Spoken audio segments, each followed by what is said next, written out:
Hello friends, good morning everybody. 2017 primary TET interview প্রস্তুতি আমাদের already শুরু হয়ে গেছে। এর ওপরে আমরা কয়েকটা ভিডিও আপলোড করেছি, তোমরা যারা দেখোনি তারা অবশ্যই দেখে নিতে পারো। প্লে লিস্টে তার লিঙ্ক পেয়ে যাবে ইন্টারভিউ বলে।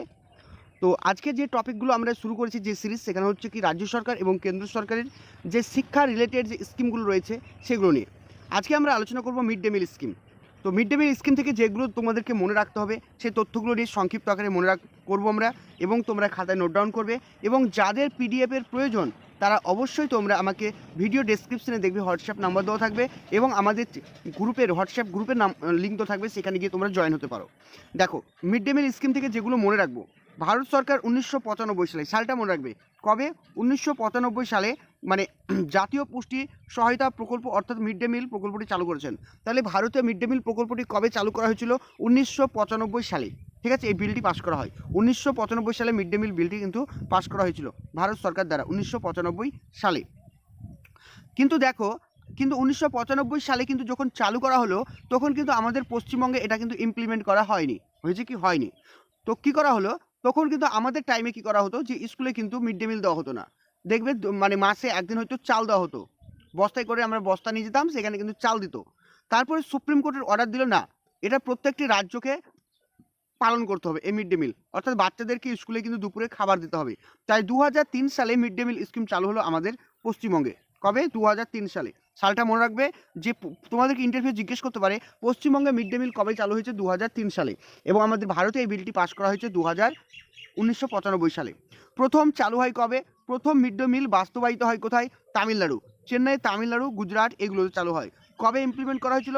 28শে নভেম্বর 2001। তাহলে বিলটা পাস হয়েছিল কবে? 1995 সালে।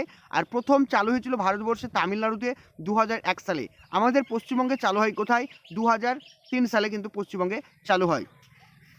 এই মিড ডে মিলের যে পপুলার নেম, এই পপুলার নেমটা কি, জনপ্রিয় নামটা হচ্ছে কি, এর নাম হচ্ছে কি school meal programme in India. এর নামটা মনে রাখবে, school meal programme in India. এই মিড ডে মিল প্রকল্পের পপুলার নেম কি, যে school meal programme in India. প্রথম অবস্থায় এই মিড ডে মিলের আওতায়, মানে প্রাথমিক পর্যায়ে এই মিড ডে মিল মানে আওতায় বা এই প্রকল্পের আওতায় 8 থেকে 12 গ্রাম কী দেওয়া হতো? প্রোটিন দেওয়া হতো। 8 থেকে 12 গ্রাম প্রোটিন দেওয়া হতো, এবং 300 ক্যালোরি কিন্তু খাবার দেওয়া হতো। 300 ক্যালোরির খাবার। সেটা প্রথম চালু হয়েছিল ক্লাস 1 থেকে ক্লাস 5 পর্যন্ত। প্রথম মিড ডে মিল দেওয়া হতো ক্লাস 1 টু ক্লাস 5 পর্যন্ত। এটা মনে রাখবে, ক্লাস 1 টু ক্লাস 5। তারপরে 2007 সালে কী করা হলো? Class 6 two 8। 2007 সালে ক্লাস 6 টু 8 কিন্তু মিড ডে মিল দেওয়া হয়। ক্লাস 6 টু 8 আপার প্রাইমারিতেও কিন্তু মিড ডে মিল এখন দেওয়া হচ্ছে। যেহেতু তোমরা টিচার হবে, তাই তোমাদেরকে কিছু এক্সট্রা ইনফরমেশন মনে রাখতে হবে। প্রয়োজন হলে তারা তোমাকে জিজ্ঞাসা করতেও পারে। যেমন এখন বর্তমানে মিড ডে মিলের আওতায় কত ক্যালোরি খাবার দেওয়া হয়? 450 ক্যালোরি। এটা হচ্ছে কি প্রাইমারির জন্য। আপার প্রাইমারির জন্য হচ্ছে কি 700। বিশেষ করে তোমরা প্রাইমারিটা মনে রাখবে। আর প্রোটিন দেওয়া হয় 1200 গ্রাম। কোথাও হচ্ছে কি 1200 গ্রাম প্রোটিন। এবং ভাত দেওয়া হয় 100 গ্রাম, ডাল দেওয়া হয় 20 গ্রাম, ভেজিটেবল দেওয়া হয় 50 গ্রাম, আর তেল মশলা দেওয়া হয় 5 গ্রাম। ঠিক আছে, এটা কিন্তু মনে রাখবে। প্রাইমারিটা তোমরা বেশি করে মনে রাখবে। যাদের প্রয়োজন তারা এক্সট্রা ইনফরমেশন আপার প্রাইমারিটা মনে রাখতে পারো। তাহলে কী কী বললাম? ক্যালোরি দেওয়া হয় কত? 400 গ্রাম, প্রোটিন দেওয়া হয় 12 গ্রাম, ভাত দেওয়া হয় 100 গ্রাম, ডাল দেওয়া হয় 20 গ্রাম, ভেজিটেবল দেওয়া হয় 50 গ্রাম, ওয়েল ফ্যাট দেওয়া হয় 5 গ্রাম। এই তথ্যগুলো কিন্তু একটু তোমরা মনে রাখবে। এবার মিড ডে মিলের জন্য যে আমাদের টাকাটা খরচ করা হয় সেটা হচ্ছে কি 60 মানে 60 হচ্ছে কি 40। ঠিক আছে, অর্থাৎ হচ্ছে কি 60 টাকা দেবে কে? যদি 100 টাকা খরচ হয় তাহলে 60 টাকা দেবে কেন্দ্র সরকার, আর রাজ্য সরকার দেবে 40 টাকা। ঠিক আছে, অর্থাৎ পার্সেন্টেজ অনুযায়ী হচ্ছে কি 60% খরচ দেবে কেন্দ্র সরকার, 40% খরচ দেবে রাজ্য সরকার। এবার যেখানে প্রাইমারি লেভেল, তো প্রাইমারি লেভেলে প্রতিটা স্টুডেন্টের মাথাপিছু খরচ টাকা নির্ধারণ হয় 4 টাকা 13 পয়সা। কত টাকা? 4 টাকা 13 পয়সা। সেন্ট্রাল দেয় 2 টাকা 48 পয়সা, আর রাজ্য দেয় 1 টাকা 65 পয়সা। তোমরা এটা কিন্তু মনে রাখবে। ঠিক আছে, এগুলো কিন্তু জিজ্ঞাসা করতে পারে, কারণ তোমরা টিচার হতে চলেছো। এবার যেটা আমরা আলোচনা করবো সেটা হচ্ছে নিউ এডুকেশন পলিসি।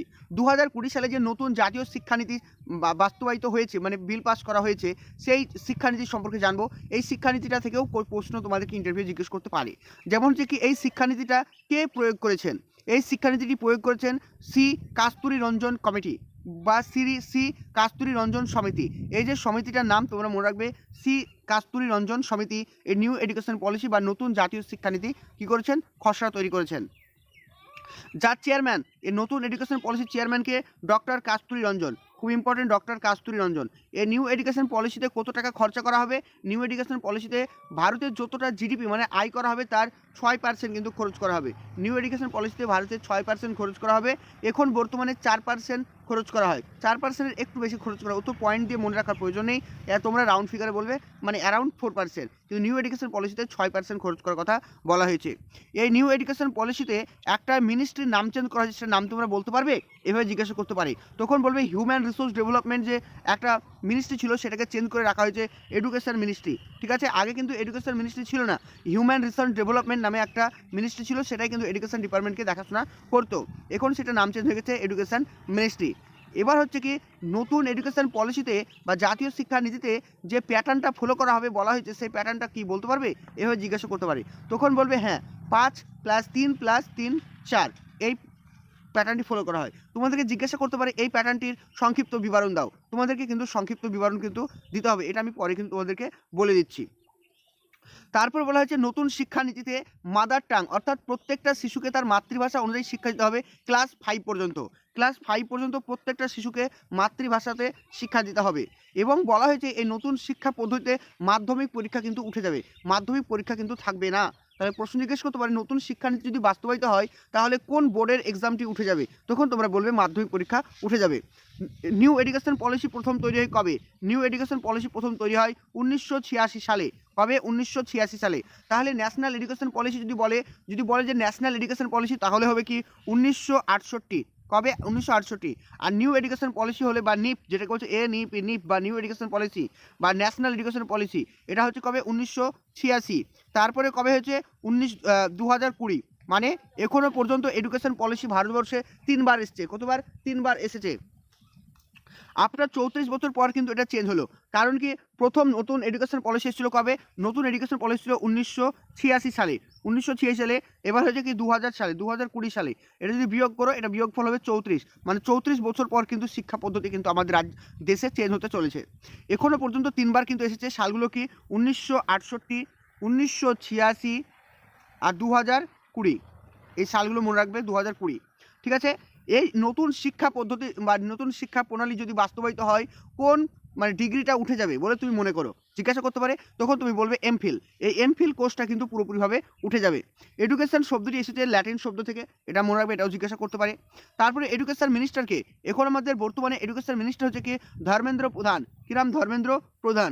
আমাদের পশ্চিমবঙ্গের এখন এডুকেশন মিনিস্টারকে বা শিক্ষামন্ত্রীকে ব্রাত বসু, এটাও মনে রাখবে। তারপর তোমাদেরকে জিজ্ঞাসা করতে পারে ফার্স্ট মিনিস্টার হচ্ছে কে? আমাদের দেশের প্রথম এডুকেশন মিনিস্টার নাম হচ্ছে কি মৌলানা আবুল কালাম আজাদ। খুব জিজ্ঞাসা করে প্রথম এডুকেশন মিনিস্টার নাম হচ্ছে কি মৌলানা আবুল কালাম আজাদ। নতুন শিক্ষা পদ্ধতি যদি বাস্তবায়িত হয় তাহলে বিদেশি ভাষা কোন ক্লাস থেকে শেখানো হবে? বিদেশি ভাষা শেখানো হবে সেকেন্ডারি লেভেল থেকে। তো সেকেন্ডারি লেভেল কোনগুলো আমি কিন্তু পরে তোমাদেরকে বলে দিচ্ছি। এডুকেশন অর্থাৎ শিক্ষা সংবিধানের কোন লিস্টে রয়েছে? সংবিধানের 3টে লিস্ট রয়েছে।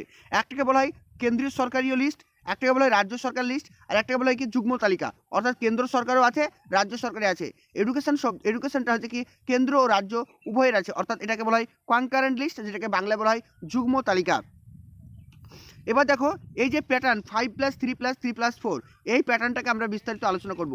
এই পাঁচ শব্দটিকে বলা হয় কি ফাউন্ডেশন স্টেজ, যেখানে বাচ্চার বয়স হবে 3 থেকে 8 বছর। কি বললাম? বাচ্চার বয়স হবে 3 থেকে 8 বছর। এখান থেকে প্রশ্ন জিজ্ঞেস করবে 5 বছর মানে কোর্স, 5 বছর কোর্সটাকে বলা হয় ফাউন্ডেশন স্টেজ, এটাকে বলা হয় 3 থেকে 8 বছর।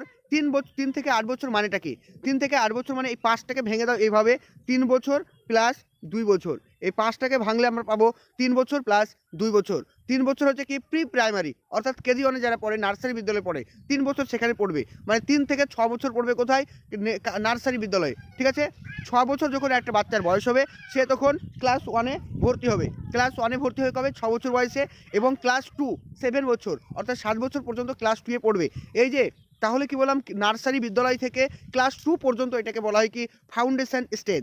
তারপরে বলছে প্রিপারেটরি স্টেজ। প্রিপারেটরি স্টেজ কোনটা? 3 বছর। প্রিপারেটরি স্টেজ হচ্ছে 3 বছর। এখানে ক্লাস 3 পড়বে, ক্লাস 4 পড়বে এবং ক্লাস 5 পড়বে। এটাকে বলা হয় কি প্রিপারেটরি স্টেজ।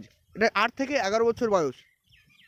তারপর চলে আসো মিডিল স্টেজ। মিডিল স্টেজ কোনটা? মিডিল স্টেজ বলা হয় কোনটাকে? দেখো এখানে বাচ্চাদের বয়স হবে 11 থেকে 14 বছর। এই মিডিল স্টেজটাকে বলা হয় কোথা থেকে? বলা হচ্ছে যে আমরা এর আগে জানলাম কোথা থেকে 3 4, ঠিক আছে, 3 4 5 5 জানলাম, ঠিক আছে, 3 4 5। এখানে দেখো মিডিল স্টেজটা কোনটা? ক্লাস 8 মিডিল স্টেজ কোনটা? মিডিল স্টেজ হচ্ছে কি ক্লাস 8 পড়বে, ক্লাস 7 পড়বে আর ক্লাস 6 পড়বে, ঠিক আছে।